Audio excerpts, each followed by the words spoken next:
টুনি, আকাশের অবস্থা তো ভালো নয়, প্রচন্ড বাতাস হচ্ছে। মনে হয় এক্ষুনি বৃষ্টি নেমে আসবে। এদিকে ঘরের চালও তো ভাঙা। টুনি, চলো আমরা এ ঘর থেকে রকি আর টুকির ঘরে চলে যাই। টোনা, তুমি ঠিক বলেছো। আমারও তো ভয় করছে, না জানি কখন ঘরের চালটা ভেঙে পড়ে। এই ঝড় বৃষ্টিতে ছেলে মেয়ে দুটোকে নিয়ে কোথায় যাব, মাথায় যে কিছুই আসছে না। টুনি, এসব পরে ভাবা যাবে, আগে এই ঘর থেকে চলো। না জানি কখন বাকি ঘরটুকুও ভেঙে পড়ে। দাঁড়াও, ঘর থেকে একটা কাঁথা নিয়ে যাই, ছেলে মেয়ে দুটো নিশ্চয়ই শীত করছে। মা বাবা, তোমরা এসেছো?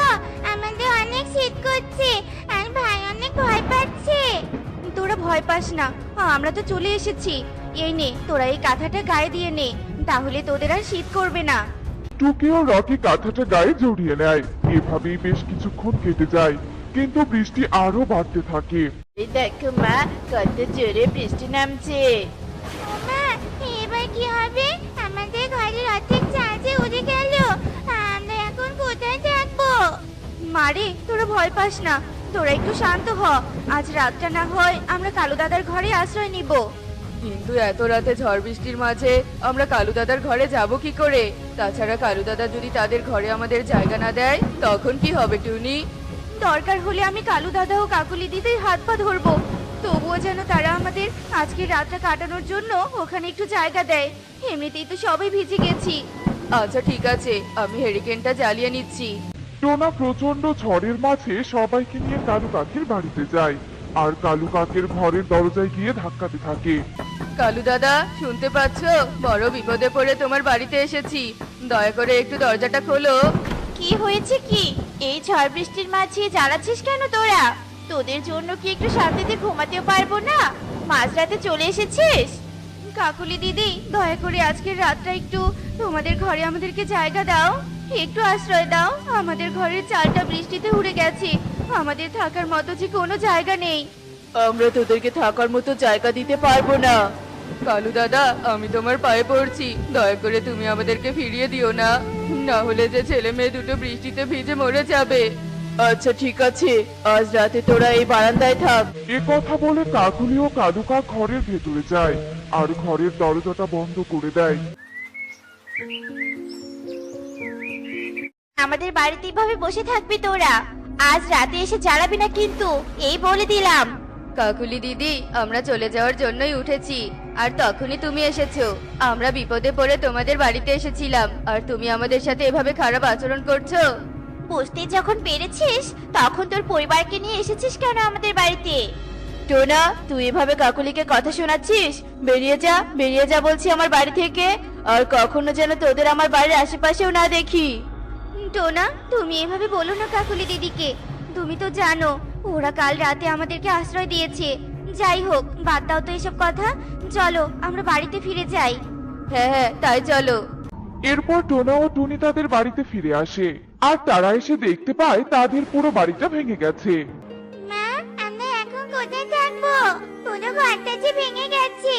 বাবার হাতে তো এখন টাকাও নেই যে ঘর নতুন করে তৈরি করবে। কি আর করবি রে মা, আমাদের যে কিছুই করার নেই। আপাতত ছোট একটা থাকার ঘরের ব্যবস্থা করতে হবে, পরে টাকা হলে বড় করে একটা নতুন বাড়ি বানাবো। কিন্তু মা, একটা ঘরে আমরা 4 জন থাকবো কি করে?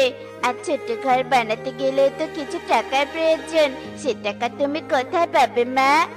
বনের পাশে একটা কলা বাগান আছে, সেখানে থেকে কিছু কলা পাতা আর জঙ্গল থেকে বাঁশ নিয়ে এসে ঘরটা বানিয়ে নিব। তোরা শুধু আমাকে একটু সাহায্য করিস, কেমন? হ্যাঁ টুনি, আমাদের তাই করতে হবে। টুনি টুকি ও রকিকে নিয়ে কলা বাগানে যায়, আর সেখান থেকে কিছু কলা পাতা কেটে নিয়ে তারা বাড়িতে ফিরে আসে। এরপর টুনি কলা পাতার ঘরটা বানিয়ে ফেলে। এভাবে দেখতে দেখতে বিকেল হয়ে আসে।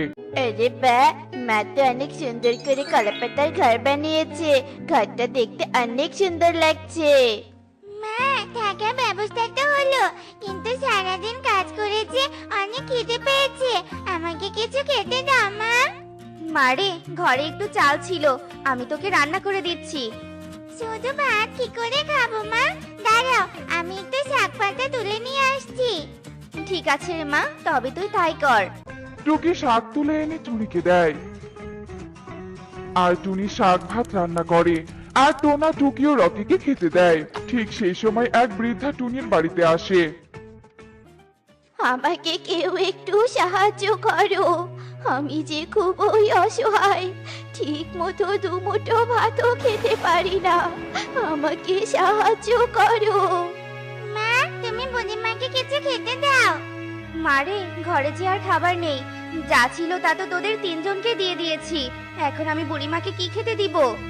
মা, তার মানে তুমি নাকি আমাদেরকে খেতে দিয়েছো, কিন্তু তোমার তো খিদে পেয়েছে, তুমি এখন কি খাবে মা? বাবা রকি, আমাকে নিয়ে চিন্তা করতে হবে না, আমি কিছু একটা খেয়ে নিব। বুড়িমা, তুমি এখানেই দাঁড়াও, আমি ঘর থেকে এক্ষুনি আসছি। এরপর টুনি ঘরে যায় আর ঘর থেকে এক মুঠো চাল নিয়ে এসে মিনু বৃদ্ধাকে দেয়। এই নাও বুড়িমা, এই এক মুঠো চালই আমার ঘরে অবশিষ্ট ছিল, তুমি এই চালটুকু নিয়ে যাও। তোমাকে আমি খালি হাতে ফেরাতে চাই না, আমি তোমাকে বড় কিছু দিয়ে সাহায্য করতে পারবো না, কারণ সেই সামর্থ্য যে আমার নেই। মারে, আমি জানি তুই অনেক অসহায় পাখি, কিন্তু তোর মনটা অনেক বড়। তুই জানিস না তুই আমাকে এক মুঠো চাল দিয়ে কত বড় সাহায্য করেছিস, তোর এই উপকার আমি কখনোই ভুলবো না। বুড়িমা, তুমি এসব কি বলছো? আমি তো কিছুই বুঝতে পারছি না। এক্ষুনি তুই সবটা বুঝতে পারবি। এরপর মিনু বৃদ্ধা একটা পরীতে রূপান্তর হয় আর তা দেখে টুনি অবাক হয়ে যায়। আসলে আমি একটা পরী, আমি অনেক অহংকারী ছিলাম, কাউকে কখনো সাহায্য করিনি, তাই এক সাধু বাবা অভিশাপ দিয়ে আমাকে বৃদ্ধা পাখি বানিয়ে দিয়েছিল আর বলেছিল আমাকে কেউ সাহায্য না করা পর্যন্ত আমি রূপ ধারণ করতে পারবো না। আজ তোমার কারণে আমি নিজের রূপ ফিরে পেয়েছি, তোমাকে অনেক ধন্যবাদ। ঠিক আছে পরি, আমাকে ধন্যবাদ দিতে হবে না, তুমি যে অভিশাপ মুক্ত হয়েছো এতে আমি অনেক খুশি হয়েছি।